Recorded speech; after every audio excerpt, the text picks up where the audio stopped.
நாம் இந்த பரிசுத்த திருவிழாவுடைய ஆராதனை வேலையை ஆரம்பிக்கலாம். நமது ஆரம்பம் பிதா குமாரன் பரிசுத்த ஆவியின் நாமத்தில் உள்ளது. ஆமென். கர்த்தரை நோக்கி ஜெபிப்போம்.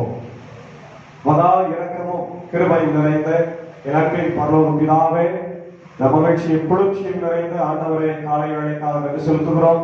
கடந்த போன வாரம் முழுவதுமாய் கிருபையாய் எங்களை காத்து வழிநடத்தினீர். இதோ இந்த அக்டோபர் மாதத்திலே ஆண்டவரை 5ஆம் நாள் முதல் திருவிழாவுடைய நாளை தன்னமை காட்சி போத்திருக்கிறோம். கடந்த சனி ஞாயிறு ஆண்டவரே 2 நாளிலும் நல்ல மழையை தந்திருக்கிறேன். இன்னும் அதிகமான மழையை தந்து உடைய பாலாவிலும் நிரம்பத்தக்கதாக ஆண்டவரை ஆசீர்வதி. இதனாலே ஏழைகளும் விவசாய பெருமொழி மக்களும் ஆசீர்வாதமாவார். இந்த திருவிழாவுடைய ஆராதனை வேலையை எங்களுக்கு ஆசீர்வதி. இதில் நீருடைய வார்த்தை ஆண்டவரை அடியை மறைத்து பேசும் பாடுகிற பாடல்கள், ஆண்டவர் வாசிக்கின்ற திருமறை பகுதிகள், ஜபங்கள் எல்லாம் அப்படி சமூகத்தில் குறியாகும். அடியையும் ஆண்டவர் அதே போல பயிற்சி போதகர் தம்பி சாருடையும் எடுத்து பயன்படுத்தும்படியாக ஜபிக்கின்றோம். வரவேண்டிய மக்களை ஏற்ற வழியிலே கொண்டு போய் சேர்த்துள்ளோம். ஆண்டவரை எங்களை பலப்படுத்தும். பரிசுத்த ஆவியினாலே வர வேண்டாம், எங்களை பலப்பட வேண்டுமா ஜபிக்கிறோம். இயேசுவின் மூலம் ஜபிக்கிறோம் நல்ல பிதாவே. ஆமென். நாம் காலை வேளையிலே ஆண்டவரை புரிந்து கொள்ளும்படியாக 60வது ஞான பாடலை பாடுவோம். பூலோகத்தாரே யாவரும் கர்த்தாவை கனி கூறுங்கள் என்ற பாடல்.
பாடல் புத்தகத்தில் முதலாவது பக்கத்தில் உள்ள பிரதான தேவாலய முறையை பின்பற்றுவோம்.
சர்வ வல்லவரான பரமபிதாவாகிய கடவுள் நமக்கு இறங்கினார்.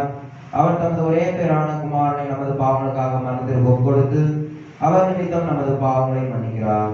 அவர் நாமத்தில் விசுவாசமுள்ளவர் கடவுளின் பிள்ளைகளாகும்படி அதிகாரம் கொடுத்து அவருக்கு தமது பரிசுத்த ஆவியை தந்துள்ளதாக வாக்குத்தத்தம் பண்ணினார். விசுவாசம் உடையவனான ஞானஸ்நானம் பெற்றவன் ரட்சிக்கப்படுவான். கர்த்தாவே எங்கள் அனைவரும் கிருபை செய்துள்ளோம்.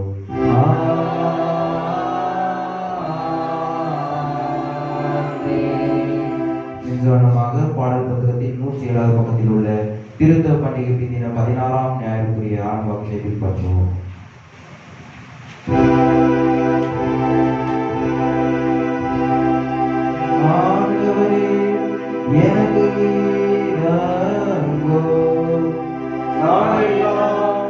உம்மை நோக்கி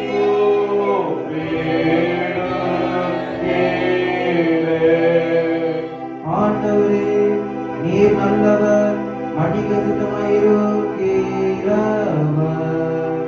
உம்மை நோக்கி கூப்பிடுகிற யாவருக்கும் மிகுந்த கிருபையோட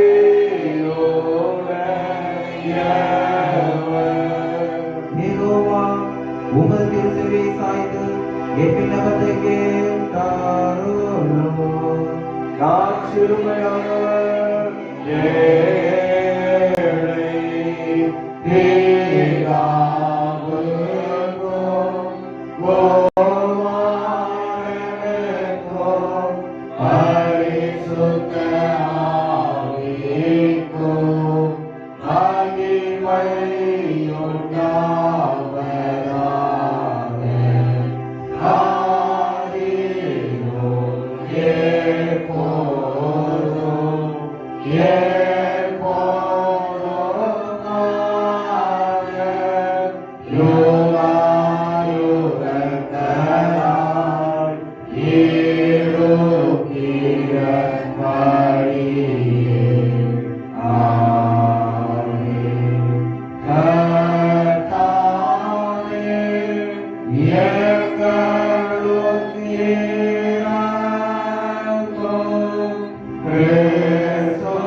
அவர்கள்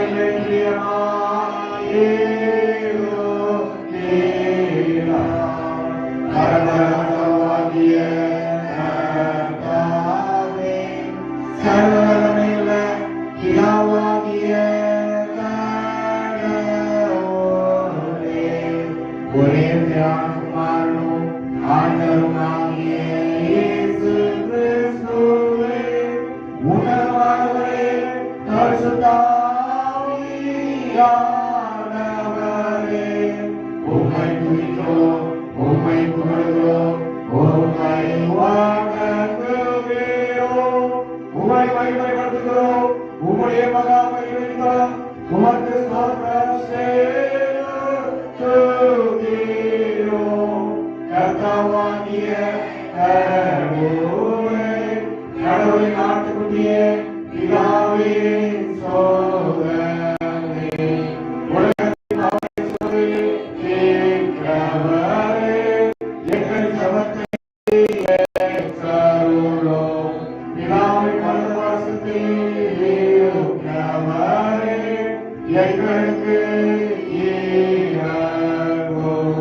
இயேசு கிறிஸ்துவே, உம்முடைய பிதாவே மகிமையிலே பரிசுத்த ஆவியோடு நீர் ஒருவர் பரிசுத்தர், நீர் ஒருவர் ஆண்டவர், நீர் ஒருவர் முதல்வராய் இருக்கிறீர். ஆமென். கர்த்தருமாறாக அவர் ஆவியோடு ஆசனை செய்வோமாக. ஆண்டவரே, சகல கிரியைகளையும் நாங்கள் இடைவிடாமல் உற்சாகமாக செய்து வரும்படி உமது கிருபை எப்பொழுதும் எங்களுக்கு முன் செல்லவும் பின்தொடரவும் கண்டிட வேண்டும் என்று உம்மோடு பரிசுத்த ஆவியோடும் ஏக கடவுளாய் ஜெபிக்கும் பிழைத்து ஆண்டு கொண்டிருக்கிற உமது குமாரனாகிய நாதர் இயேசு கிறிஸ்துவின் மூலமாய் உம்மை வேண்டிக் கொள்ளுகிறோம்.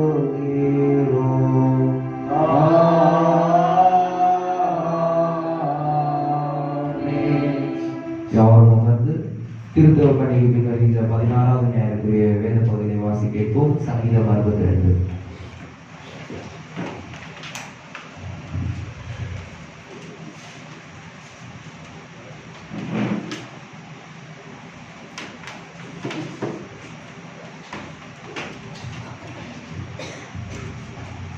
சங்கீதம் 62.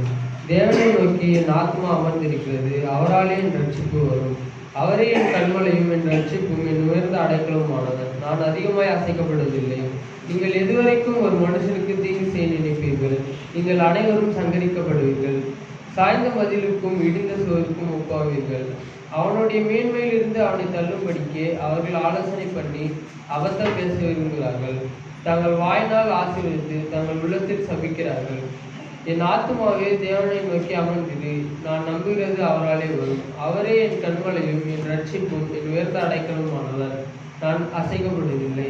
என் ரட்சிப்பும் என் மகிமையும் தேவனிடத்தில் இருக்கிறது. பலனான என் கண்மலையும் என் அடைக்கலமும் தேவனுக்குள் இருக்கிறது. ஜனங்களே, இக்காலத்திலும் அவரை நம்புங்கள். அவர் சமூகத்தில் உங்கள் இருதயத்தை ஊற்றிவிடுங்கள். தேவன் நமக்கு அடைக்கலமாயிருக்கிறார். கீழ் மக்கள் மாயையும் மேல் மக்கள் பொய்யுமாவே. தராசிலே வைக்கப்பட்டால் அவர்கள் எல்லோரும் ஆயிலும் லேசானவர்கள். கொடுமையை நம்பாதீர்கள், கொலையினால் பெருமை பாராட்டாதீர்கள். ஐஸ்வர்யம் திருப்தியானால் இருதயத்தின் அதன் மேல் வைக்காதீர்கள். தேவன் ஒரு தரம் விளம்பினார், 2 தரம் கேட்டிருக்கிறார். வல்லமை தேவனுடையது என்பது, கிருபையும் உம்முடையது. ஆண்டவரே, தேவரீர் அவனவன் செய்திக்கு தக்கதாக பலனுக்கு என்றக்காக வாசிக்க வேண்டிய சங்கீத பகுதி வாசிக்க.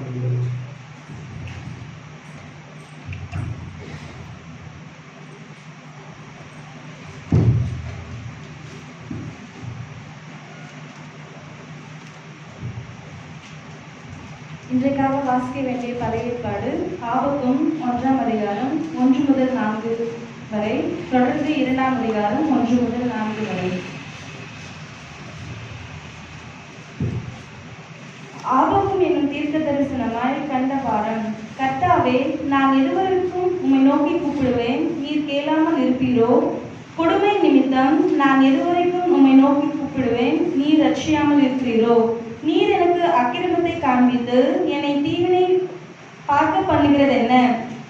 கொள்ளையும் கொடுமையும் எனக்கு எதிரே நிற்கிறது, வழக்கையும் வாதையும் எழுப்புகிறவர்கள் உண்டு. ஆகையால் நியாயப்பிரமாணம் பலனற்றதாகி நியாயம் ஒருபோதும் சொல்லாமல் போகிறது. துன்மார்க்க நீதிமானை வளைத்துக் கொள்ளுகிறான், ஆதலால் நியாயம் புரட்டப்படுகிறது.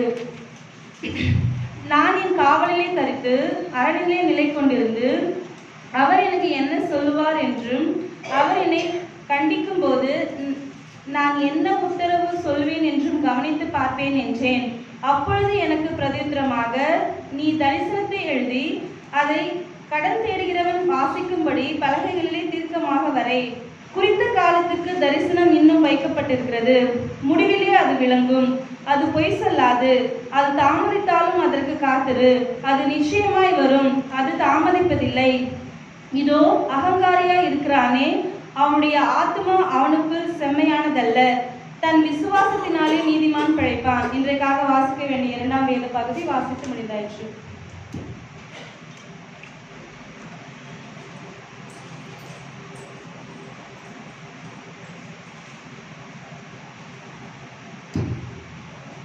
இன்றைய நாளைக்காக வாசிக்க வேண்டிய தியான பகுதி அப்போஸ்தலனாகிய பவுல் எழுதின சுவிசேஷ பகுதி 2 தீமோத்தேயுவுக்கு எழுதின சுவிசேஷ பகுதி 2ஆம் நிருபம் 1ஆம் அதிகாரம் 1ஆம் வசனத்திலிருந்து 14ஆம் குறள். கிறிஸ்து இயேசுவினால் உண்டாயிருக்கிற ஜீவனை பற்றிய வாக்குத்தத்தத்தின்படி தேவனுடைய சித்தத்தினாலே இயேசு கிறிஸ்துவின் அப்போஸ்தலனான இருக்கிற பவுல் பிரியமுள்ள குமாரனாகிய தீமோத்தேயுவுக்கு எழுதுகிறதாவது, பிதாவாகிய தேவனாலும் நம்முடைய கர்த்தராகிய கிறிஸ்து இயேசுவினாலும் கிருபையும் இரக்கமும் சமாதானமும் உண்டாவதாக.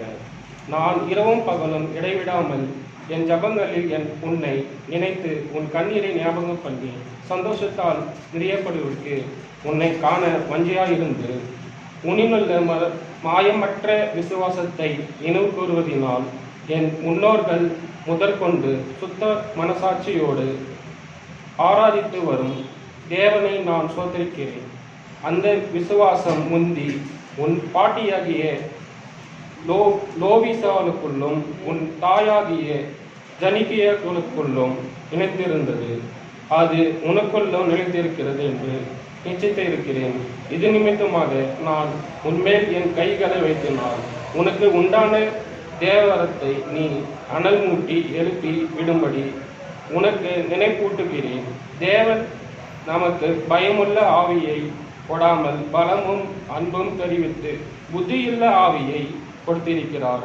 ஆகையால் நம்முடைய கர்த்தரை பற்றிய சாட்சியை குறித்தாவது அவர் நிமித்தம் கட்டப்பட்டிருக்கிற என்னை குறித்தாவது நீ வெட்டப்படாமல் தேவ வல்லமைக்கேற்றபடி சுவிசேஷத்திற்காக என்னோடு கூட நீங்குபவி.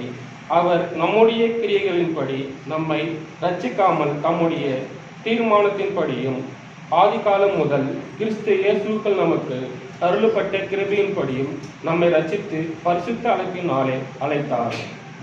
நம்முடைய இரட்சகராகிய இயேசு கிறிஸ்து பிரசன்னமானதனாலே அந்த கிருபை இப்பொழுது வெளிப்படுத்தப்பட்டது. அவர் மரணத்தை பரிகரித்து ஜீவனியம் அழியாமையும் சுவிசேஷத்தினாலே வெளியரங்கமாக்கினார்.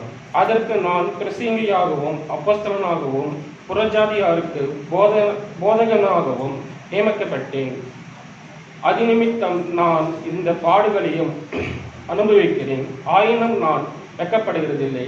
ஏனென்றால் நான் விசுவாசிக்கிறவர் என்னார் என்று அறிவேன். நான் அவரிடத்தில் ஒப்பு கொடுத்ததை அவர் அந்நாள் வரைக்கும் காத்துக்கொள்ள வல்லவராய் இருக்கிறார் என்று நிச்சயத்துமாய் இருக்கிறேன்.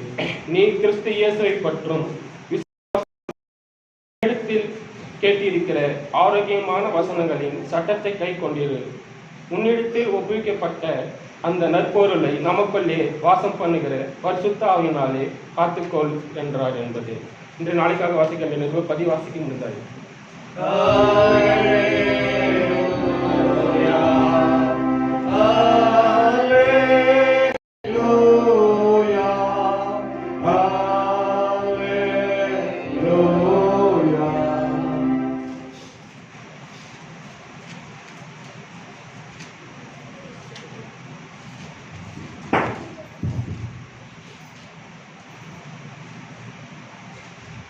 இன்றைக்காக வாசிக்க வேண்டிய சுவிசேஷ பகுதி லூக்கா 17 1 முதல் 10 வரை.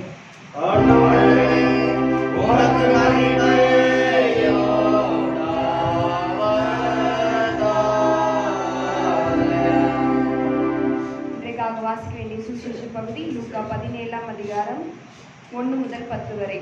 பின்பு அவர் தம்முடைய சீஷர்களை நோக்கி, இடர்கள் வராமல் போவது கூடாத காரியம் ஆகிலும் அவைகள் எவனால் வருகிறதோ அவனுக்கு ஐயோ. அவன் இந்த சிறுவரில் ஒருவனுக்கு இடரல் உண்டாக்கிறதை பார்க்கிலும் அவனுடைய கழுத்தில் எந்திரங்கள் கட்டப்பட்டு அவன் சமுத்திரத்தில் தள்ளுண்டு போவது அவனுக்கு நலமாயிருக்கும். உங்களை குறித்து எச்சரிக்கையாயிருங்கள். உன் சகோதரன் உனக்கு விரோதமாய் குற்றம் செய்தால் அவனை கடிந்து கொள். அவன் மனஸ்தாபப்பட்டால் அவனுக்கு மன்னிப்பாயாக. அவன் ஒரு நாளில் 7 தரம் உனக்கு விரோதமாய் குற்றம் செய்து 7 தரமும் உன்னிடத்தில் வந்து நான் மனஸ்தாபப்படுகிறேன் என்று சொன்னால் அவனுக்கு மன்னிப்பாயாக என்றார். அப்பொழுது அப்போஸ்தலர் கர்த்தரை நோக்கி, எங்கள் விசுவாசத்தை வர்த்திக்க பண்ண வேண்டும் என்றார்கள். அதற்கு கர்த்தர், கடுகு விதையளவு விசுவாசம் உங்களுக்கு உண்டாயிருந்தால் நீங்கள் இந்த காட்டுத்தீ மரத்தை நோக்கி, நீ வேரோடு பிடிகுண்டு கடலிலே நடவாயாக என்று சொல்ல அது உங்களுக்கு கீழ்ப்படியும். உங்களில் ஒருவனுடைய ஊழியக்காரன் உழுது அல்லது மந்தை மேய்ந்து வயலில் இருந்து வரும்போது எஜமான் அவனை நோக்கி, நீ முன்பு போய் சாப்பிடுவா என்று அவனுக்கு சொல்லுவானோ, நீ அவனுக்கு சாப்பாடு ஆயத்தம் பண்ணி அறை கட்டி கொண்டு நான் பானம் பண்ணும் அளவும் எனக்கு ஊழியம் செய். அதற்கு பின்பு நீ புசித்து குடிக்கலாம் என்று அவனுக்கு சொல்லுவான் அல்லவா? நான் கட்டளையிட்டவைகளை அந்த வேலைக்காரன் செய்ததற்காக அவனுக்கு உபச்சாரம் செய்வானோ? அப்படி செய்ய மாட்டானே. அப்படி நீங்களும் உங்களுக்கு கட்டளையிட்ட யாவற்றையும் செய்த பின்பு நாங்கள் அப்பிரோஜனமான ஊழியக்காரர் செய்ய வேண்டிய கடமையின் மாத்திரம் செய்தோம் என்று சொல்லுங்கள் என்றார். இதற்காக வாசிக்க வேண்டிய சுவிசேஷ பகுதி வாசிக்கிறாய்.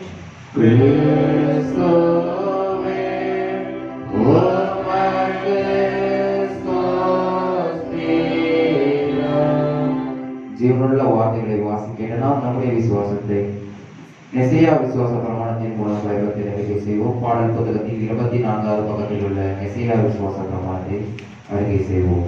ஒரே கடவுளை விசுவாசித்தேன். இவர் வானத்தையும் பூமியையும் காணப்படுவதும் காணப்படாதமான எல்லாவற்றையும் சிருஷ்டித்தவர். சர்வத்துக்கும் பிதாவானவர். ஒரே ஆண்டவராக இயேசு கிறிஸ்துவை விசுவாசித்தேன். இவர் கடவுளுடைய ஒரே பேரான குமாரன். சர்வ காலங்களுக்கு முன்னே பிதாவினின்று பிறந்தவர். சிருஷ்டிக்கப்பட்டவர்கள் பிறந்தவரே.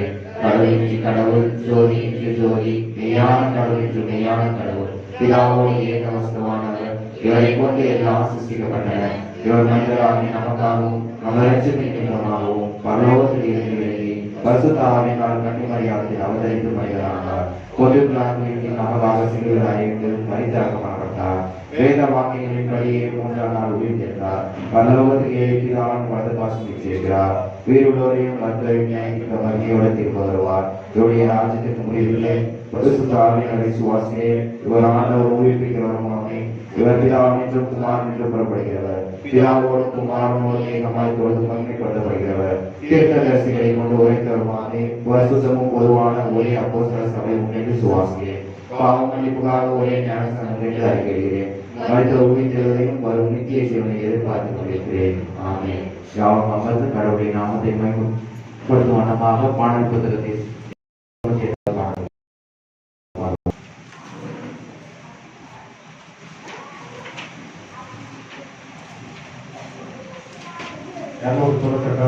பாடல் கிறிஸ்துவின் ரத்தம் நீதியும் என் அழகான சாமம்.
செல்லவே இதையெல்லாம் நானே வாயேழை ஆவி ஆடியே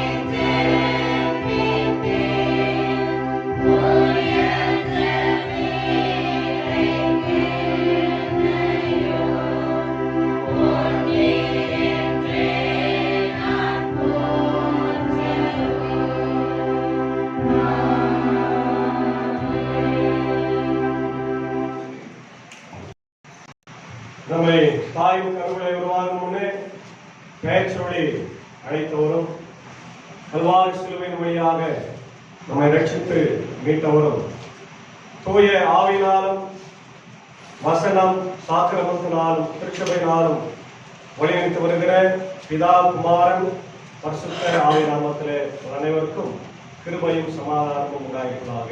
ஆமென். அல்லேலூயா அல்லேலூயா அல்லேலூயா. தேவ பிள்ளைகளே, புதிய மாதத்தை ஆண்டவர் நமக்கு ஆசீர்வாதமாய் தந்திருக்கிறார். மாத துவக்கத்திலேயே நல்ல மழையை நம்ம பெற்றிருக்கிறோம். இன்னும் அதிகமான மழை வரும்போது நம்முடைய நிலங்களும் விவசாய பெருங்குடி மக்களும் ஆசீர்வதிக்கப்படுவார். நம்ம தேவ பிள்ளைகளே, இந்த மாதத்துல முதல் நாளிலே நான் ஏற்கனவே உங்களுக்கு சொன்னதை போல இந்த மாதம் நமக்கு ஒரு முக்கியமான மாதம், சீர்திருத்தல் மாதம். நம்முடைய அறிவர் மார்ட்டின் லூத்தர் அவருடைய மிக முக்கியமான ஒரு ஸ்லோகன், விசுவாசத்தினால் நீதிமான் பிழைப்பான் என்ற வசனத்தை அடிப்படையாக வைத்துதான் அவருடைய சீர்திருத்தலை 1517ஆம் ஆண்டு அவர் தொடங்கினார் என்பதை நம்ம பார்க்கிறோம். அதனுடைய மிக முக்கியமான ஒரு வசனம் தான் நம்ம இன்னைக்கு வாசி கேட்ட ஆபகம் 2ஆம் அதிகாரம் 4ஆம் வசனம். அதான் இன்னைக்கு நம்முடைய செய்திக்கு அது கொடுக்கப்பட்டிருக்கிறது. முதல் அதிகாரம் 1 முதல் 4 வசனமும், 2ஆம் அதிகாரம் 1 முதல் 4 வசனமும் நம்ம ஏற்கனவே படிக்க கேட்டோம். ஜபித்து நாம் செய்திக்குள்ளாக அனுப்பிச்சோம். அளவுக்கு அதிகமாய் தேசிக்கிற நல்லாண்டவரே, இந்த மகிழ்ச்சியான குளிர்ச்சியான காலை வழிக்காக சொல்லுகிறோம். இந்த நாளிலும் உடைய வார்த்தை வழியா நீர் பேசும், இருதயத்தை ஆண்டவரை செவிகளை தியானத்தை நீர் பொறுப்படுத்திக் கொள்ளும். நீர் பேசும் மனிதனை மறைத்து கொள்ளப்படும். இயேசுவின் மூலம் ஜபிக்கிறோம் நல்ல பிதாவே, ஆமென். தேவ பிள்ளைகளே, இந்த ஆபகம் தீர்க்கதரிசியை பற்றி நம்ம ஏற்கனவே நம்ம பார்த்தோம் இல்லையா? அவர் தன்னுடைய மக்களுக்காக கேள்வி கேட்கின்ற ஒரு தீர்க்கராக இருக்கிறார். அதான் இந்த முதல் அதிகாரம் 1 முதல் 4 வசனத்துல நம்ம பார்க்கணும். அதாவது முதல் அதிகாரமும் முழுசவே அதுதான். முதல் அதிகாரம் 2ஆம் அதிகாரம். முதல் அதிகாரத்துல கடவுள் கிட்ட கேள்வி கேட்கிறாரு. 2ஆம் அதிகாரத்துல கடவுளுடைய பதில் கிடைக்குது. 3ஆம் அதிகாரத்துல அவர் கடவுளை புகழ்ந்து பாடுகின்ற ஒரு அருமையான பாடலாக. அப்ப 3 அதிகாரம் தான். 3 அதிகாரமும் மிக முக்கியமான அதிகாரமாக இருக்கிறது. இப்போ இவரு 2 விதமான அந்த கேள்விகளை முன்பாக வைக்கிறார். கேள்விகள் அப்படின்னு சொன்னா அப்படிலாம் புலம்பல், நம்முடைய நாட்டு மக்களுக்காக புலம்புகின்ற ஒரு பாடல். 1ஆம் அதிகாரம் 2 முதல் 4 வசனமும், 1ஆம் அதிகாரம் 12 முதல் 17 வசனமும் நம்ம 2 விதமான புலம்பலாக பார்க்கிறோம். அதுக்கப்புறம் கடவுளுடைய பதில் கொடுக்கிறாரு. 5 முதல் 11 ஒரு பகுதி, 2ஆம் அதிகாரம் 2 முதல் 20ஆம் அதிகாரம் ஒரு பகுதி, 3ஆம் அதிகாரம் வந்து ஒரு பாடலாக கொடுக்கப்பட்டிருக்கிறது நம்ம பார்க்கிறப்போ இத வந்து அல்லது ஒரு ஜெபமாகவும் இல்லையா, அதே நேரத்துல ஒரு புலம்பலாகவும் ஒரு கேள்வியாகவும் ஆகவும் இந்த இடத்துல பதிவு செய்திருக்கின்றார். ஏன் அப்படி அவர் கேள்வி கேட்கின்றார் அப்படின்னு பாத்தீங்கன்னா, எப்பவுமே நம்ம ஒரு பழைய ஏற்பாடு புத்தகத்தை படிக்கும் போது அதனுடைய பின்னணியை அந்த காலத்துல ஏன் தீர்க்கர்கள் நமக்கு தெரியும். முக்கியமா இந்த ஆபத்து காலம் வந்து 6ஆம் நூற்றாண்டு என்று சொல்லப்படுகிறது. இந்த 6ஆம் நூற்றாண்டு என்பது வந்து இஸ்ரவேல் மக்கள் கல்தேயர்களால அவங்க ஆண்டு கொள்ளப்பட்டார்கள், சூழப்பட்டார்கள். அதாவது நேபுகாத்நேச்சருடைய அப்பா நெபுகாத்நேச்சர், அவர் பேர் வந்து நெபுகாத்நேச்சர். நேபுகாத்நேச்சருடைய அப்பா. நேபுகாத்நேச்சர் என்ன செய்தாரு? மறக்கக்கூடாது. என்ன பண்ணாரு? எருசலேம் தேவாலயத்தை இடித்து தரைமட்டமாக்கின அரசன். பேரரசன் தான் யாரு? பாபிலோன் தேசத்துடைய அரசன். அந்த பாபிலோன் தேசத்துக்கு தான் முன்னாடி பேர் என்னது? கல்தேயர்கள். கல்தேயர்கள் என்று சொன்னா இது புது ஆளுன்னு நினைச்சுக்காங்க, அதே ஆளுதான், ஆனா பேரு வேற. வந்து பாபிலோன் தேசம் என்று பேர். இந்த கல்தேயர்கள் வந்து ஏற்கனவே இருந்த இஸ்ரவேல் மக்களை அவங்க ஆட்சி செய்து சிறைக்கு கொண்டு போயிட்டாங்க. இப்ப மீதம் இருக்கிறது யூதா தான். 10 அந்த ட்ரைப்ஸ் அவங்க கொண்டு போயிட்டாங்க. 10 இவங்க இல்லையா, 10 பிள்ளைகள் பாரம்பரியம். அதுக்கப்புறம் 2 பேர் இருக்கிறாங்க. யூதாவில் 2 கோத்திரங்கள் இருக்கிறது. ஏற்கனவே 10 கோத்திரங்களை சிறையிருப்பு கொண்டு போயிட்டாங்க. இந்த 2 கோத்திரங்களும் சிறையிருப்பு போறதுக்கு ஆயத்தமா இருக்கிறாங்க. இந்த சூழ்நிலையில தான் இந்த கஷ்டங்களை பிரச்சனைகளை எல்லாம் இந்த ஆபத்து தீர்க்க யார்கிட்ட மன்றாடுறாரு? கடவுள்கிட்ட மன்றாடு. ஏன் ஆண்டவரே இந்த நிலைமை எங்களுக்கு ஏன் இவ்வளவு கஷ்டம், எங்களுக்கு ஏன் இவ்வளவு பிரச்சனை?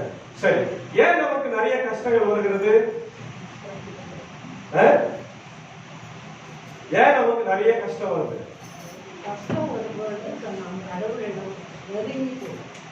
ஒண்ணு, ஒரு முக்கியமான ஒரு காரணம் பாவம். எப்பவுமே நம்ம பாவத்தை பத்தி யோசிக்கவே மாட்டோம்ல இல்லையா? எனக்கு கஷ்டம் வருதுன்னா அதுக்கு காரணம் யாரு? நானே. உலகத்துல எல்லாம் யாருமே காரணம். எப்பவுமே உலகத்துக்கு காரணமே கிடையாது இல்லையா? அது எப்பவுமே கிடையாது. நான் தான். எனக்கு ஒரு பிரச்சனை வருது, ஒரு துன்பம் வருதுன்னா அதுக்கு முதல் காரணமே மற்றவங்க அதுக்கு சப்போர்ட் பண்ணுவாங்க, அவ்வளவுதான். மற்றபடி மெயின் காரணம் நான். அப்போ இஸ்ரவேல் மக்களுக்கு வந்த ஆண்டவருடைய அந்த ஜட்ஜ்மெண்ட், நியாயத்திற்கு காரணம் யாருன்னு பாத்தீங்கன்னா அது அவர்களே. ஏன் அப்படியே? அவங்க என்ன செய்தாங்க? ஏற்கனவே நம்ம 1ஆம் தேதியை பார்த்தோம் இல்லையா? கடவுளை விட்டு விலகி போனார்கள், விக்கிரக ஆராதனை செய்தாங்க, கற்பனைகளுக்கு விரோதமா செய்தாங்க, கடவுளை தேடவில்லை, ஆலயத்தை கூட்டி வச்சிருந்தாங்க, வசனத்தை கேட்கல. இதனால கடவுள் அவங்க என்ன பண்றாரு? பக்கத்து நாட்டுல இருக்கிறவங்களை கொண்டு வந்து அவங்களுக்கு என்ன பண்றாரு? ஆமா, அவங்களுக்கு நியாயத்திற்கு செய்யணும், அவங்களை தண்டிக்கிறாரு. அப்பயாவது அவங்களே தேடுறாங்களா அப்படின்னு பாருங்க, வேற ஒண்ணுமே. அப்போ இவங்க கேட்கிறாங்க, அப்போ எங்களை தண்டிக்கிறீங்களே, யாரை வச்சு தண்டிக்கிறீங்க? பக்கத்து நாட்டு அரசனையும் அந்த மக்களையும் வச்சு தண்டிக்கிறீங்க, சரிதான். அப்ப அவங்க மட்டும் ரொம்ப நல்லவர்களா அப்படின்னா இல்ல, அவங்க கூட கெட்டவங்க தான். கெட்டவங்களை வச்சு உன்னை தண்டிக்கவன், அவங்களையும் தண்டிக்கவன். உங்களுக்கும் தண்டனை வரும். யாருக்கு தண்டனை வரும்?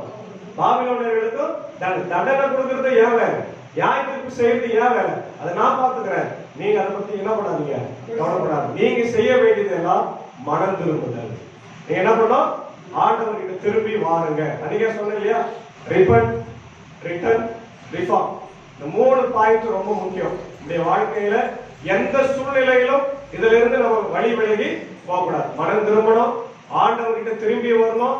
நம்முடைய வாழ்க்கையில சீர்திருத்தல் காணப்பட வேண்டும். நம்மை சீர்திருத்த பண்ணிய வாழ்க்கையில் நம்ம இப்போ என்னென்ன செய்து கொண்டிருக்கிறோம், எவ்வளவு பாவத்தில் இருக்கிறோம், எவ்வளவு அக்கிரமத்துல அழிகிறோம் இல்லையா, மீறுதல்கள் இருக்கிறோம், அதெல்லாம் உணர்ந்து ஆண்டவர்கிட்ட திரும்பினால் நியாய தீர்ப்பிலிருந்து நாம் தப்பித்துக் கொள்ள முடியும். அல்லேலூயா. அதான் 1ஆம் அதிகாரத்துல நீங்க நம்ம ஆபத்து சொல்ற வாசிங்க, 1 முதல் 4 வசனம். பாரத்தோடு அவர் என்ன பண்றாரு? பேச. அவர் பேரு ஆபத்துக்கு அர்த்தம் என்ன சொல்ற? ஏற்கனவே நான் ஒன் ஹூ எம்ப்ரேஸ் அப்படின்னா என்ன? கட்டி தழுவி ஆறுதல் கொடுக்கிற ஒரு தீர்ப்பு இல்லையா? Property of comfort and strengthen the people. அப்படிங்க சொன்னார். அப்போ பாரத்தோடு அவர் காணுகின்ற ஒரு தரிசனம் வாசிங்க. கர்த்தாவே, நான் எதுவரைக்கும் உம்மை நோக்கி கூப்பிடுவேன், நீ கேளாமல் இருக்கிறீரே. கொடுமையின் நிமித்தம் நான் எதுவரைக்கும் உம்மை நோக்கி கூப்பிடுவேன். நல்லா கவனிங்க. முதல்ல அவர் வேண்டார், பாரத்தோடு வேண்டாரு. கேட்கிறார். என்ன கேள்வி கேட்கிறார்? முதல்ல, எதுவரைக்கும் என்னை இருக்கிறேன். அப்ப இவர் கேட்டுனே இருக்கிறார். நம்ம கேட்கிறோம் இல்லையா? உட்காந்துக்கிறவங்களுடைய எல்லாருடைய கேள்வி என்ன கேள்வி? யானவரே கூட கஷ்டம் வருது. கேட்குமா? எல்லாரும் கேட்கணும். ஏன் எனக்கு ஒரு துன்பம் வருது? நான் ஆயத்துக்கு வரல, ராபோஜ் எடுக்கல, திருப்பதி வசனம் படிக்கிறேன் வரல இல்லையா? கேட்கிறமா இல்லையா? எல்லாரும் கேள்வி, எல்லாரும் ஆண்டவர்கிட்ட கேட்கிறோம். எத்தனை பேர் உங்களுக்கு தான் தெரியும். பதில் வருது, பதில் வராமலும் இருக்கு. ஆண்டவர் உடனே கொடுக்கிறாரு, சில நேரத்துல லேட்டா கொடுக்கிறாரு இல்லையா? ஆனா பதில் கொடுக்கிறார். இங்க கேட்கிறாரு, எது வரைக்கும் நான் அமைதியா இருக்குவேன்? இவருக்கு பதிலே வரக்கான. யாருக்கு வரல? அவருக்கு வரவே இல்லை. அவர் வெயிட் பண்றார், ரொம்ப காலமா வெயிட் பண்றார். என் மக்களை விடுதலை செய்யணும்னு பார்த்துருக்கிறேன், ஆனா இங்க பதில் வரலையா ஆண்டவரே? இதேதான், இதே புலம்பல் தான் இன்னைக்கு நமக்கு இருக்குது. ஏன் எனக்கு இவ்வளவு கஷ்டம் ஆண்டவரே? ஏன் எனக்கு இவ்வளவு பிரச்சனை? ஏன் எனக்கு இந்த வியாதி? ஏன் எனக்கு இந்த பலவீனம்? என் பிள்ளைகளை நானு திருமணம் செய்து கொடுக்கணும், என்னுடைய வீடு கட்டப்பட வேண்டும், என்னுடைய ஆலயம் கட்டப்பட வேண்டும், எனக்கு இந்த வியாதியிலிருந்து ஆசீர்வாதம் வேண்டும், சுகம் வேண்டும். எனக்கு ஏன் இந்த நிலைமை? ஏன் இந்த நிலைமை? ஏன் இந்த நிலைமை என்ற கேள்வி நம்ம என்ன பண்றோம்? கேட்டேதான். இதேதான் இன்றைக்கு நம்முடைய இடத்துல இருந்து யார் கேட்கிறாரு? ஆபுகும் கேட்கிறார். என் மக்களுக்கு ஏன் ஆண்டவரே இவ்வளோ துன்பம் இருக்குது இல்லையா? அப்போ அதான் நம்ம சில வசனங்களை பார்க்கிறோம். நாகும் தீர்க்கதரிசி இதுக்காக புத்தகத்துல 1, 2, 3, 4 வாசி. கர்த்தர் எரிச்சல் உள்ளவரும் நீதியை சரிக்கட்டவருமான தேவன். கர்த்தர் நீதியை சரிக்கட்டுகிறவர், உக்கிர கோபம் உள்ளவர். கர்த்தர் தம்முடைய சத்துருக்களுக்கு பிரதிபலன் அளிக்கிறவர், அவர் தம்முடைய பகைவருக்காக கோபத்தை வைக்கிறவர்.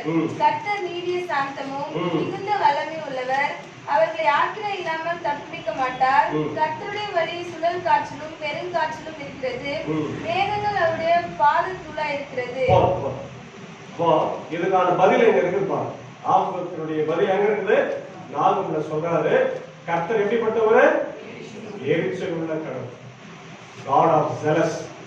அவரு கோபப்படுறவர், தண்டிக்கிறவர் தான். ஆனா அதே நேரத்துல மனம் திரும்பி வந்துட்டீங்கன்னா குழந்தைகளை போல உங்களை மாறி அணைக்கிறார். அல்லேலூயா, ஆமென். அவர் இரக்கம் உள்ளவர், அவர் பேர் இரக்கம் உள்ளவர். சங்கீதம் 103 கூட அதான் பார்த்தோம். மேற்கும் கிழக்குக்கும் எவ்வளவு தூரமோ அவ்வளவு தூரமாக நம்முடைய பாவங்களையும் நம்முடைய அக்கிரமங்களையும் நம்முடைய மீறுதல்களையும் நம்மை விட்டு விளக்கினார் இல்லையா? பொதுக்கு பின்னாடி அவர் நம்முடைய பாவத்தை என்ன பண்ணிட்டாரா? போட்டார். திரும்பி பார்க்க மாட்டார். முதுக நம்ம பார்க்க முடியுமா? நம்ம முதுக பார்க்க முடியாது, பின்னாடி போட்டார். அவருடைய பாவங்களை அவர் மன்னிப்பதற்கும் பார்க்காமல் இருப்பதற்கும் அவர் சித்தமுடையவராய் இருக்கிறார். அப்ப நம்ம என்ன பண்ணோம்? Return, ribbon, reform. இந்த 3 பாயிண்ட் இந்த மாசம் எல்லாம் ரொம்ப நேரம் வச்சுன்னு இருக்கு இல்லையா? அப்போ 2வது வசனம் 3வது வசனம் படி. ஆமா, 2, 3. நீர் எனக்கு அக்கிரமத்தை காண்பித்து என்னை தீவினை பார்க்க பண்ணுகிறது என்ன? கொள்ளையும் கொடுமையும் எனக்கு எதிரே நிற்கிறது, வழக்கையும் வாதையும் எழும்புகிறவர்கள் உண்டு. ஆகையால் நியாயப்பிரமாணம் பலனற்றதாகிய நியாயம் ஒருபோதும் சொல்லாமல் போகிறது. துன்மார்க்கன் நீதிமானை வளைத்துக் கொள்ளுகிறான், ஆதலால் நியாயம் புரடப்படுகிறது இல்லை. நல்லா கவனிங்க.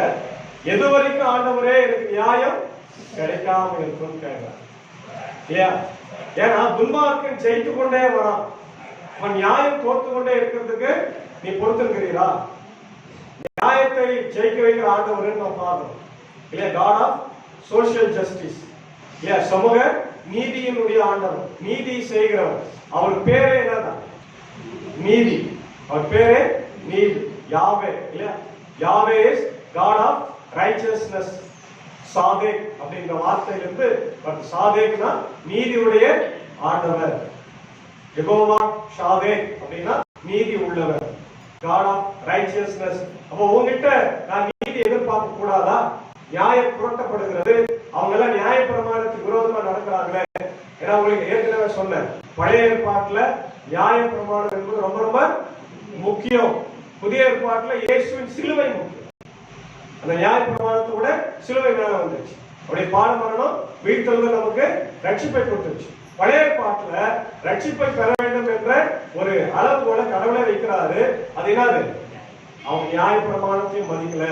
நியாயப்பிரமாணம் அப்போ புரட்டப்படுகிறதா? நியாயப்பிரமாணம் தள்ளப்படுகிறதா? நியாயப்பிரமாணத்தை மதிக்காதவங்க இருக்கிறாங்களா அப்படின்னு ஆர்வம் கேட்கிறார். அது உண்மைதான். இஸ்ரவேல் மக்கள் நியாயப்பிரமாணத்தை மதித்தவர்கள், படித்தவர்கள். ஆனால் அதன்படி என்ன பண்ணல? நம்ம கூட வேதத்தை வாசிப்போம், ஒன்னாம் சங்கீதம் படிப்போம், எல்லாரும் மனமானமா தெரியும்.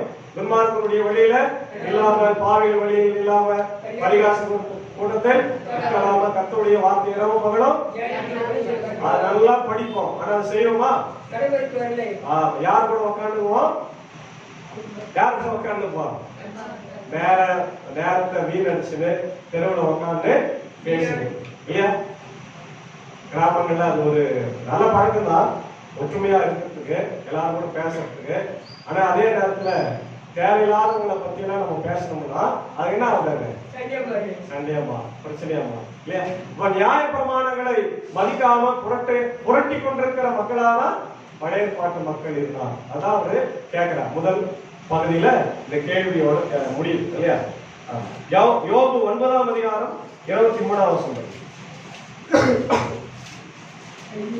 யோபு 9:23.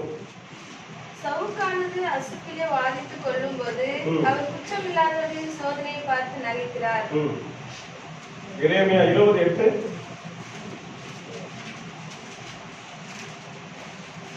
நான் பேசினது முதற்கொண்டு கதறுகிறேன், கொடுமை என்றும் பால் கடிப்பு என்றும் சத்தமிட்டு கூறுகிறேன். நான் கூறின கர்த்தருடைய வார்த்தையை நாள்தோறும் எனக்கு நிந்தையும் பரிகாசமும் ஆயிடுச்சு. கடவுளுடைய வார்த்தையே எனக்கு என்ன ஆயிடுச்சு? நிந்தையும் பரிகாசம். அப்படின்னா என்னன்னா, கடவுளுடைய வசனத்துக்கு நான் கீழ்ப்படியலைன்னா அந்த வசனம் என்னை குத்தும், அந்த வசனம் என்ன குணமிடும், அது பரிசோதிக்கும் இல்லையா? ஏன்னா ஆண்டவருக்கு நேராக திருப்போம். அதான் நியாயப்பிரமாணம் அப்படின்னு முதல் பகுதியில சொல்றார். இதற்கான விடைதான் இரண்டாவது பகுதியாக நமக்கு கொடுக்கின்ற பகுதி. முதல் பகுதியில முதல்ல ஆண்டவர்கிட்ட ஆர்வம் என்ன பண்றாரு? பிரேயர் பண்றாரு அல்லது புலம்புறாரு. தன் மக்களுடைய கஷ்டங்களை போக்குவதற்காக என்ன பண்றாரு? ஜபிக்கின்றவரா இருக்கிறார் என்று பார்க்கிறோம் இல்லையா? வன்முறையிலிருந்து காப்பாற்றாண்டவரே, சமூக அநீதியிலிருந்து காப்பாடும். இப்படிய மக்கள், யூதாவின் மக்கள் சிறைப்பட்டு போறது உமக்கு நியாயமா அப்படின்னு அவர் பேசுறத சொல்றார். அடுத்தது இரண்டாவது பகுதி பார்த்தோம்னா, வாசிங்க 2வது அதிகாரம் 1. காவலில் தரித்து அறநிலையில் நிலை கொண்டிருந்து அவர் எனக்கு என்ன சொல்வார் என்றும் அவர் என்னை கண்டிக்கும் போது நான் என்ன உத்தரவு சொல்லுவேன் என்றும் கவனித்து பார்ப்பேன் என்றேன். நல்லா கவனிங்க. மேல இருந்து பார்க்கிறார் ஆண்டவர் இல்லையா? காவலிலே நான் இருக்கிறேன், ஆனா அறநிலை நிலை கொண்டிருந்து அவர் எனக்கு என்ன சொல்வார் என்றும் அவர் என்னை கண்டிக்கும் போது நான் என்ன உத்தரவு சொல்வார் என்று கவனித்து பார்க்கிறேன். அவர் மேல இருக்கிறார், கடவுள் மேல இருக்கிறார், நான் கீழே இருக்கிறேன்.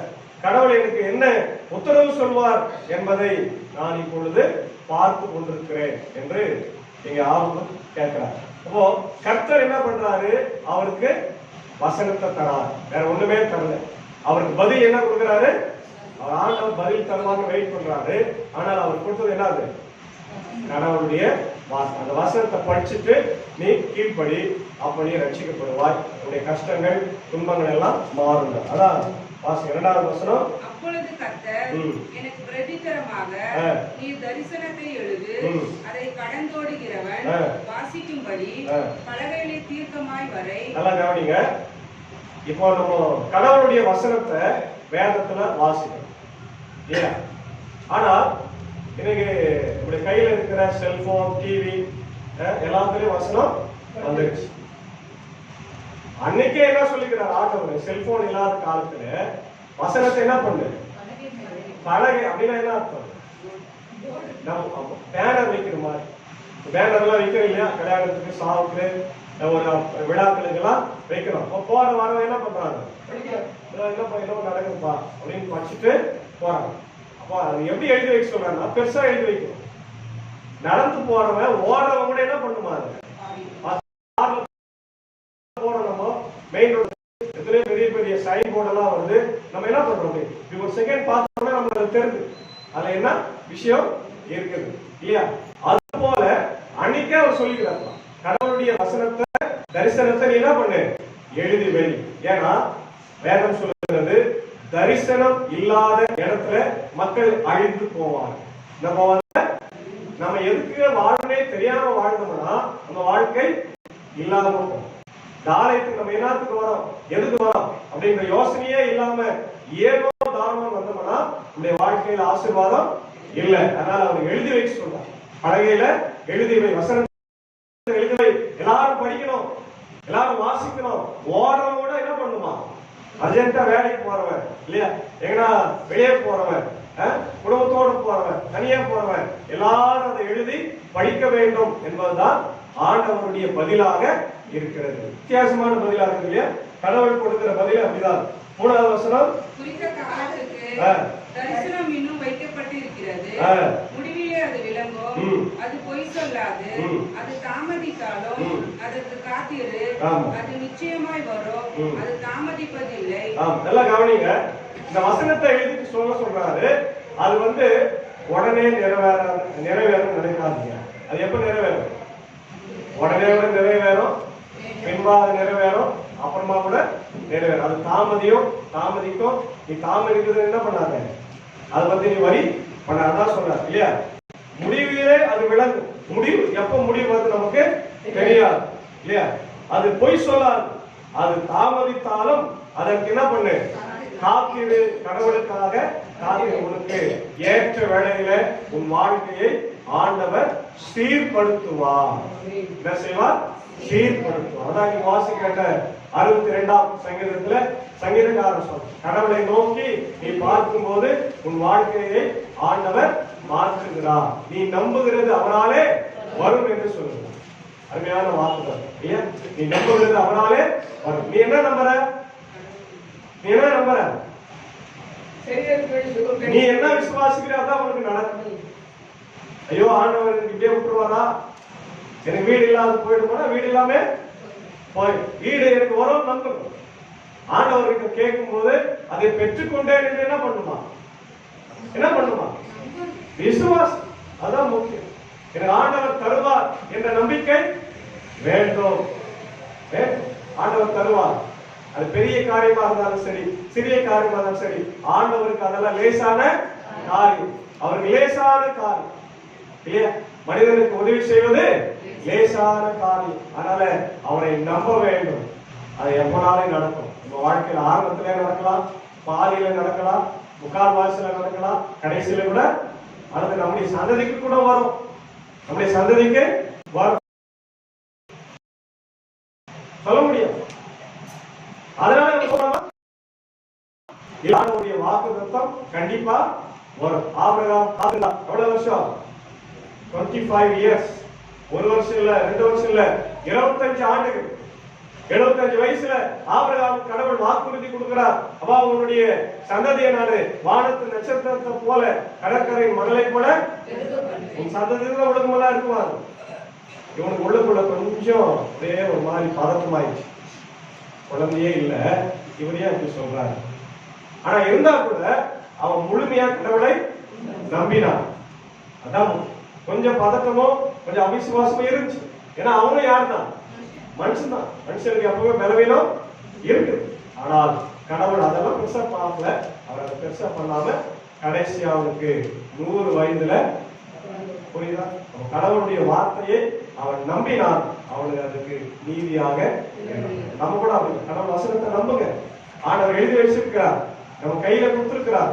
வேதத்தை வாசிங்க. அதுல இருக்கிற வேதத்தை இருக்கிற வசனத்தை வாசித்து ஆண்டவரின் வசனத்தை வாழ்க்கையில நிறைவேற்றுன்னு சொல்லி ஜெபம் பண்ணு. நிச்சயமா ஆண்டவரே நமக்கு செய்வார். 4ஆம் வசனம், இதோ அகங்காரியாய் இருக்கிறான், அவனுடைய ஆத்துமா அவனுக்குள் செம்மையானதல்ல, தன் விசுவாசத்தினாலே நீதிமான் பிழைப்பான். நம்முடைய ஆத்துமால ஒண்ணு அவ்வளோ புனிதமானதெல்லாம் ஒண்ணு இல்ல. அது ரொம்ப தெளிவா சொல்லு. நீங்க ரொம்ப நல்லவங்களே இல்ல, உங்க விசுவாசம் ரொம்ப பெரிய விசுவாசம் இல்லை. ஆனால் நம்ம எல்லாம் நிறைவேறமானவர்கள் தான், நிறைவேறமான பாண்டம் தான். ஆனா நீ விசுவாசித்தால் நீ பிழைப்பாய். ரொம்ப அழகா சொல்லுங்க. எல்லாரும் சொல்லுங்க, தன் விசுவாசத்தினால் முழுசா சொல்லுங்க. 4 பேர் தான் சொல்றீங்க, 4 பேர் தான் பிழைப்பீங்க. இது 40 பேரு சொல்ல சத்தமா சொல்லி போடுறாங்க. எங்க இருக்குது வசனம்? 2 வேற ரோமர் 1 கலாத்தியர் 3:11 எபிரேயர் 10:36 38 4 இடத்துல இருக்கு. அதனால விசுவாசம் இல்லாம நீ ஆண்டவர்கிட்ட சேரவே. நீ வாசிக்கிற தீமோத்தேயு ரொம்ப அழகான ஒரு பகுதி. தீமோத்தேயு யாரு? பவுலடிகளாருடைய சீடன். அவருடைய 2ஆம் ஊழிய பயணத்துல, மிஷனரி பயணத்துல அவர் போகும்போது அவரு லிஸ்த்ரா அப்படின்ற ஒரு இடத்துல அவரை கண்டுபிடிக்கிறார். அவர் யாருன்னு பாத்தீங்கன்னா, அவங்க அப்பா ஒரு கிரேக்கர், கடவுளை பத்தி அறியாதவர். அவங்க அம்மா ஒரு யூதர். அவங்க அம்மாவும் அவங்களுக்கு அம்மா லோவிசா, ஐனிகேயா 2 பேர் வந்து யூதர்கள். பாருங்க, எந்த விசுவாசத்துல அப்பா அம்மா அந்த அம்மாவும் அந்த பாட்டியும் வளர்க்கிறாங்க. அவங்க அப்பா விசுவாசத்துல வளர்க்கல இல்லையா, அவங்க அம்மா விசுவாசத்துல வளர்க்கிறாங்க. என்னது? பிள்ளைய கிறிஸ்தவ பக்தியில வளர்க்கிறாங்க. பவுல் போறாரு, சந்திக்கிறாரு, இவன் நல்லா இருக்கிறானே, இவனுக்கு ஏசாமி பத்தி சொல்லான்னு சொல்லி அவனை உருவாக்கி, மிஷனரியா உருவாக்கி, கடைசியா அவங்க போதகனா உருவாக்குறாங்க. அப்போ லோவிசாவில ஐனிகேயோட இருந்த அந்த விசுவாசம் யாருக்கு வருது? தீமோத்தேயுவுக்கு வருது. அப்போ நம்முடைய விசுவாசம் யாருக்கு வரணும்? அப்ப அப்பா அம்மாவுக்கு என்ன இருக்கணும்? இல்லைன்னா பிள்ளைகளுக்கு வர. அப்பா அம்மா நல்லா கவனிங்க. அப்பா அம்மா உட்காந்து படம் பார்த்து, சீரியல் பார்த்து, டிவியில் உட்காந்துட்டீங்கன்னா பிள்ளைங்க செல்போன்ல படம் பார்த்துங்களா? சரியா? கரெக்டான? அப்பா அம்மா டிவியில நீங்க படம் பார்த்துட்டு நாடகத்தை பார்த்துட்டீங்கன்னா பிள்ளை செல்போன்ல பார்க்கலாம். அப்பா அம்மா கெட்ட வார்த்தையில வெளியே நின்று சண்டை போட்டீங்கன்னா ரோட்ல, பிள்ளை ஸ்கூல்ல சண்டை போட்டு வரான், அடிச்சு போறான் எல்லாரும் இல்லையா? அப்ப அப்பா அம்மா ஒழுங்கா பிள்ளைகளை வளர்க்கணும்னா பிள்ளைகளை ஒழுக்கமா வளர முடியாது. அதனால அவங்க பாட்டி, அவங்க அம்மாவுக்கு இருந்த விசுவாசத்தை தீமோத்தேயுவுக்கு அவங்க கொடுத்தாங்க. அதே போல இன்னைக்கு வாசிக்கிற லூக்கா 17:1-10 பாத்தீங்கன்னா அறிவுரை, 4 விதமான அறிவுரைகளை ஏசாமி தன் சீடர்களுக்கு சொல்றார். என்ன சொல்றாரு? முதல் அறிவுரை, அதாவது எளியவர்களை ரொம்ப ஏளனமா நினைக்காதீங்க, சிறுபான்மை மக்களை ஏளனமா பார்க்காதீங்க, பெண்களை, குழந்தைகளை, விதவைகளை, அனாதை பிள்ளைகளை எல்லாம் நீங்க ஏளனமா பார்க்கணும். ஊழியத்துல அவங்களுக்கு முதல் முக்கியத்துவம் கொடுப்பாங்க. 2வது என்ன பண்றாரு? விசுவாசத்தை வர்த்திக்க பண்ணுங்கப்பா, அதிகமா எங்களுக்கு விசுவாசம் வேணும். 3வது என்ன சொல்றாரு? அன்பை பத்தி பேசுறதா? அன்பு, மன்னிப்பு பத்தி பேசுறேன். ஏன் மன்னிப்பு பத்தி? அண்ணன் தம்பிங்க, சகோதர சகோதரிங்க பாவம் செஞ்சா என்ன பண்ணுங்க? எத்தனை முறை மன்னிக்கிறீங்களா? நானே அவ்வளவுதான் மன்னிக்கிறேன், பாவமே பண்றேன், அக்கிரமே பண்றேன், அப்படிதான் சொல்றீங்க. ஆனா ஆண்டவர் என்ன சொல்றாரு? 7ன்றது வந்து முழுமை. 7 70 முறை என்பதற்கு என்ன இல்ல, முடிவில்லா. மேக்ஸ்ல ஒரு வார்த்தை வரும், இன்ஃபைனைட். இன்ஃபைனைட் அப்படின்னா போயினே படிச்சு உங்களுக்கு தெரியும். No end. என்ன இல்ல, எட்டுக்காலே கிடையாது. போயினே என்ன ஆயிரம் பாவம் பண்ணே மனுஷனே இருமா. நீங்க பண்ணுகிற பாவத்தை ஆண்டு மணியில காரணத்துல இருந்து 80 வயசு வாழ்ந்துருக்கிறோம். 80 வயசு வரைக்கும் நம்ம பாவத்தை மன்னிக்கிறாரு இல்லையா? 70 வயசு வரைய பாவத்தை மன்னிக்கிறாரு, 45 வயசு வரைய பாவத்தை மன்னிக்கிறாரு. அப்படியே நம்ம ஏன் மன்னிக்கிறது? ஜபத்துல வேற சொல்லிடுறோம், ஆண்டவரே மற்றவங்களும் பாவங்களும் மன்னிக்கிறது போல எனக்கும். ஆனாதான் நம்ம பாவத்தை மன்னிக்க மாட்டேங்கிறாரு. ஏன்னா மற்றவங்க பாவத்தை மன்னிக்கிறது இல்லை, அவருக்கு மன்னிக்கிறது இல்லையா? நம்ம ஜபம் எல்லாம் ரொம்ப கூர்ந்து கவனிச்சு பண்ணணும். மற்றவங்களுடைய பாவங்களை மன்னிச்சிருக்க. அடுத்து 4வது என்ன சொல்றாரு? எஜமான் ஊழியக்காரனுக்கு சேவை செய்யற மாதிரி நீ செய், ஆண்டவர் உனக்கான பலனை கொடுப்பார். அதான் ஆன்மீகத்துல ஆண்டவர் சொல்றது, நம்மளுக்கெல்லாம் சொல்றது. எப்பவுமே பணிவிடை செய்யும். தலைவனா இருக்கிறதுக்கு முயற்சி பண்ண, அது ஒன்றும் பிரச்சனை இல்லை. ஆனா தலைவனா இருக்கிறவன் என்ன செய்யணுமா? பணிவிடைக்காரன், தொண்டு செய்கிறவனா. அதுதான் முக்கியமான செய்தியாக. இதெல்லாம் செய்யும் போது ஆண்டவர் உன் வாழ்வை மாற்றுவார். ஆண்டவர் உன் வாழ்க்கைய ஆண்டவர் ஆசீர்வதிப்பார். உன் தேவையெல்லாம் சந்திப்போம். எனவே விசுவாசத்தினால் நீதிமான் பிழைப்பான் என்ற அந்த வார்த்தையோடு இந்த மாதம் முழுவதுமாய் நாம் நம்பி ஆண்டவருக்கு கனி கொடுத்து வாழ தூய ஆவியானவர் இந்த நாளில் நமக்கு உதவி செய்து காப்பாராக. ஆமென். எல்லா புதிக்கும் மேலான தெய்வீக சமாதானம் தேவத்தின் சிந்தனைகளை கிறிஸ்து இயேசுக்குள் காத்துக்கொள்வதாக. ஆமென். எழுந்து நின்று நாம் சோதனையை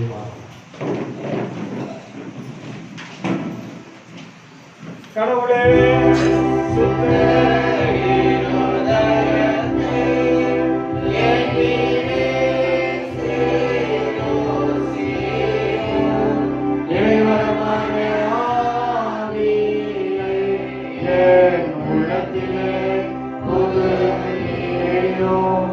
உமது சமூகத்தை என்னை தள்ளி உமது பசுத்தாவியை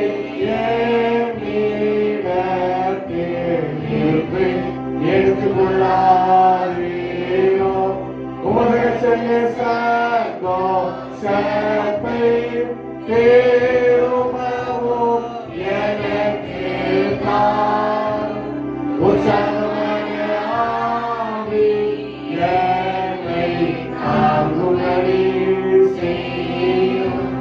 ஜபிப்போம். யாரும் கனிமாய் நேசிக்கிற நல்ல ஆண்டவரே, இந்த மகிழ்ச்சியும் குளிர்ச்சி மறைந்த காலை வேளைக்காக நன்றி சொல்கிற ராஜா. நாங்கள் கேட்ட வார்த்தைகளுக்காக ஜபிக்கிறோம். கடவுளுக்கு ஆண்டவரை பாபிலோனர்கள் இதோ